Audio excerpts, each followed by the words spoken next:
வணக்கம். விஜயால் தமிழக அரசியலில் மிகப்பெரிய மாற்றம் நிகழ்ந்துள்ளது. விஜய் யாருக்கு மாற்றாக அரசியலுக்கு வந்துள்ளார்?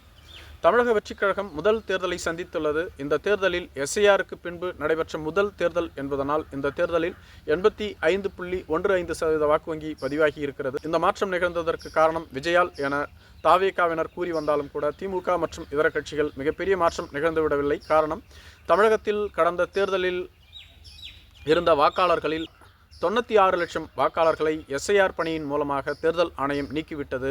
எனவே தற்பொழுது தமிழகத்தில் 5,73,00,000 வாக்காளர்கள் தான் உள்ளார்கள்.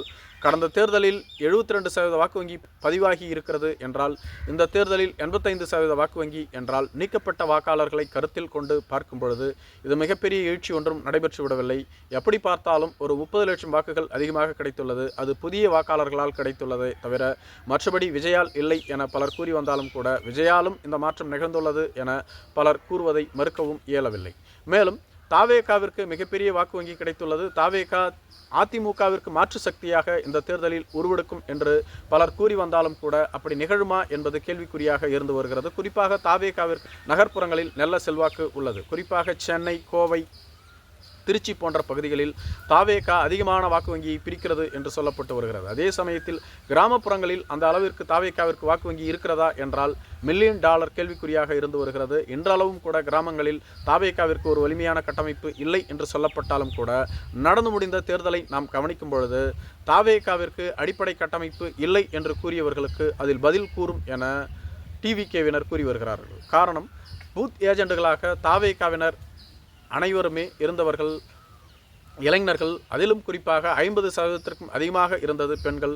இப்படி பெண்கள் அதிகமாக இருந்தாலும் கூட இறுதி வரையிலும், அதாவது காலையில் வாக்குப்பதிவு தொடங்கி முடிவு வரையிலுமே ஏஜெண்டுகள் கண்ணும் கருத்துமாக கண்காணித்தார்கள். குறிப்பாக 3 மணிக்கு மேல் பல பூத்துகளில் அதிமுக ஏஜெண்டுகள் கூட வெளியேறிவிட்டார்கள். ஆனால் தாவேகா ஏஜெண்டுகள் யாருமே வெளியேறவில்லை. 77இல் எம்ஜிஆருக்கு நிகழ்ந்தது அப்படியே தற்பொழுது விஜய்க்கு நிகழ்ந்து வருகிறது.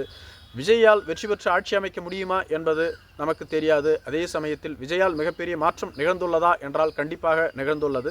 அதற்கு முன்பு இளைய தலைமுறை வாக்காளர்கள் கண்டிப்பாக விடுமுறை இருந்தாலும் கூட அவர்கள் வாக்களிக்க விரும்புவதில்லை. காரணம், திமுக, அதிமுக என்ற இருவரும் கட்சிகளும் மாறி மாறி ஊழல் செய்து கொண்டு ஆட்சி செய்து கொண்டிருக்கிறார்கள். அவர்களுக்கே நாம் வாக்கு செலுத்த வேண்டும்.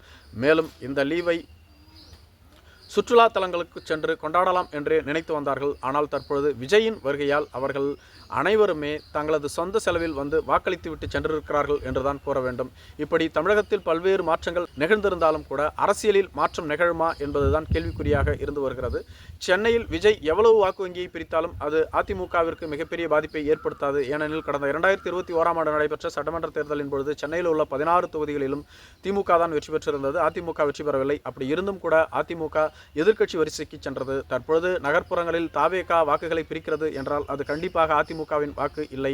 அதிமுகவுக்கு காலமாக கிராமப்புறங்களில் தான் அதிக அளவு வாக்கு இருந்து வருகிறது. எனவே அதிமுகவிற்கு மாற்று தாவேகா இல்லை. திமுகவிற்கு மாற்று என்றால் தாவேகா என்று கூறலாம். அதே சமயத்தில் திமுகவிற்கு மாற்று தாவேகா என்றால் தற்பொழுது ஆளும் கட்சியாக மாற வேண்டும். அப்படி ஒரு வாய்ப்பு தாவேகாவிற்கு இல்லை என்று கூறி வருகிறார்கள். மேலும் சீமானுக்குத்தான் மிகப்பெரிய பாதிப்பு என்று ஒரு சிலர் கூறி வருகிறார்கள்.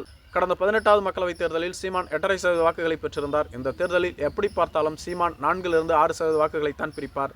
இந்த வாக்கிழப்பு என்பது தாவேகாவிற்கு சாதகமாக இருக்கிறது. தாவேகா பிரிக்கக்கூடிய 40% வாக்கு நாம் தமிழர் கட்சிகளிடமிருந்து தான், மற்ற வாக்குகள் தான் அதிமுக, திமுகவிடமிருந்து என்று சொல்லப்பட்டு வருகிறது. நன்றி.